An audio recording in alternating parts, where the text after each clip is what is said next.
इसलिए लिखा है कि हे मेरे भाइयों, हम शरीर के कर्जदार नहीं कि शरीर के अनुसार दिन काटें। यदि हम शरीर के अनुसार दिन काटेंगे तो मरेंगे, और यदि हम आत्मा के द्वारा देह की क्रियाओं को मारेंगे तो हम जीवित रहेंगे। इसलिए कहता है जो परमेश्वर के आत्मा के चलाए चलते हैं वे ही परमेश्वर की संतान हैं। रोमियो के नाम पौलुस प्रेरित अध्याय 8 वचन 12 से लेके 14 तक कहता है कि हम शरीर के कर्जदार नहीं, हम इस शरीर का गुलाम नहीं हैं, इसका कर्जा नहीं खाए हैं कि ये जैसा बोले वैसा हम करें।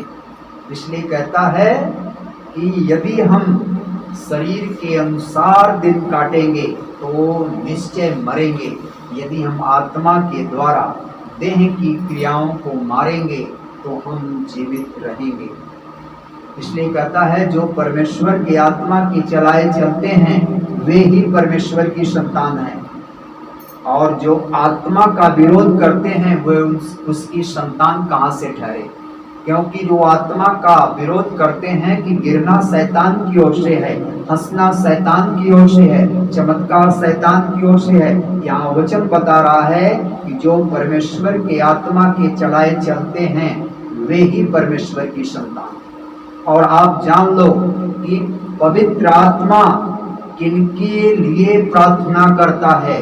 पवित्र आत्मा उनके लिए प्रार्थना करता है जो उसके सामर्थ्य पर विश्वास करते हैं, जो उसके अद्भुत काम पर विश्वास करते हैं, जो उसके महान कामों को महत्व देते हैं कि हमारा परमेश्वर महान काम करने में सामर्थी है।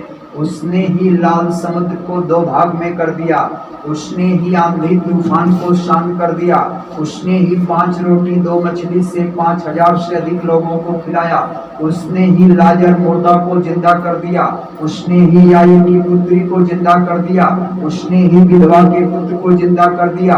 कहता है जो ऐसा विश्वास करता है पवित्र आत्मा उनके लिए ही प्रार्थना करता है। वचन सुनो, लिखा है कि आत्मा हमारी दुर्बलता में सहायता करता है, क्योंकि हम नहीं जानते कि प्रार्थना किस रीत से करना चाहिए, परंतु आत्मा आप ही हमारे लिए आहें भर भर कर जो बयान से बाहर है हमारे लिए विनती और प्रार्थना करता है। और मनों को जांचने वाला जानता है कि आत्मा की मनसा क्या है। रोमन्स की पत्री अध्याय 8 वचन 26 और 27। जब हम दुर्बल होते हैं, कमजोर होते हैं, बीमार होते हैं, हम जो है गिरे रहते हैं, तो पवित्र आत्मा हमारी दुर्बलता में हमारी सहायता करता है, हमारी मदद करता है। वह हमारी आवाज में उस परम प्रधान परमेश्वर के सामने प्रार्थना करता है। उसकी प्रार्थना को परमेश्वर कभी अस्वीकार नहीं करता, क्योंकि वह आहें भर भर कर, वह बिलक बिलक करके उस परमेश्वर के सामने हमारे लिए गिड़गिड़ाता है कि हे परमेश्वर, इसके पापों को क्षमा कर, इसके गुनाहों को क्षमा कर, इसके अपराधों को क्षमा कर।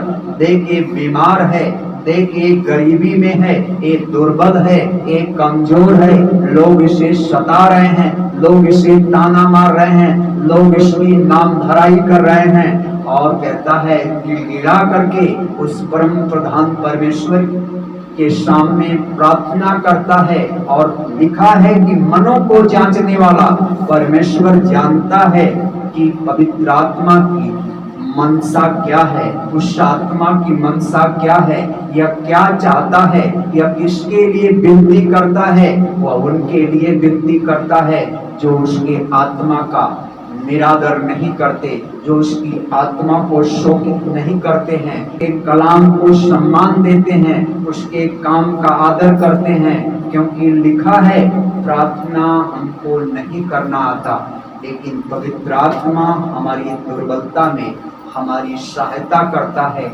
और हमारी आवाज में पवित्र आत्मा हमारी दुर्बलता में बोलता है, प्रार्थना करता है। और मनों को जांचने वाला जानता है कि आत्मा की मनसा क्या है, वह क्या चाहता है। और पवित्र आत्मा की प्रार्थना परमेश्वर पिता कभी अस्वीकार नहीं करता। वह तुरंत उसका उत्तर देता है कि तू जो पुकार रहा है इसके लिए, तू मांग रहा है जो, मैं यीशु नासरी के नाम से, अपने इकलौते पुत्र के नाम से देता हूँ, वो प्रार्थना सुनी जाती है। और लोग कहते हैं गिरना शैतान की ओर से है, तो पवित्र आत्मा उनके लिए प्रार्थना कहाँ से करेगा, कहाँ से उनके ऊपर दया करेगा? क्योंकि काम कौन करता है? पवित्र आत्मा। आपकी दुर्बलता में, आपकी सहायता में, जब आप प्रार्थना नहीं कर पाते हैं, याद रखो वो दिन जब आप खाट पे पड़े होते हैं, आपके शरीर में ताकत नहीं रहती है खड़ा होने की, बोलने की, खाने की, तब भी वह आपके लिए वह प्रार्थना करता है। और परमेश्वर आपको खड़ा करता है, आपकी प्रार्थना के द्वारा नहीं, उस आत्मा के गिड़गिड़ाने के द्वारा। क्योंकि आप जब निर्बल होते हैं तो पवित्र आत्मा आपको परमेश्वर के सामने निर्दोष ठहराने के लिए आपके लिए प्रार्थना करता है कि परमेश्वर का दंड आपके ऊपर ना आए। क्योंकि प्रभु यीशु मसीह ने कहा है, मैं तुमको अकेला और अनाथ नहीं छोड़ूंगा, मैं जगत के अंत तक तुम्हारे साथ हूँ। वो अपना प्रोमिस, अपना प्रतिज्ञा, अपना वचन आपके जीवन में पूरा करता है कि नहीं छोड़ूंगा। चाहे तू घाट पे गिरा है, चाहे तू बीमार है, चाहे तू लाचार है, तू भले न भोजन बनाया है, तू भले न खाया है, मैं तुझको अपना बल देता हूँ, मैं तुझको अपना जोर देता हूँ, मैं अपनी सामर्थ देता हूँ, मैं तुझको अपनी पावर देता हूँ, मैं तुझको खड़ा करूंगा, फिर तू घुटनों के बल आएगा, फिर तू मेरी महिमा करेगा।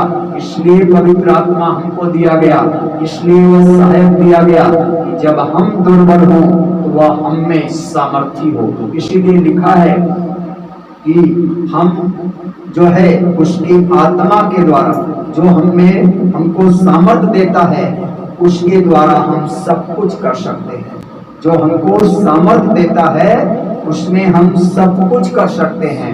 तो जो सामर्थ देता है उसके द्वारा हम सब कुछ कर सकते हैं।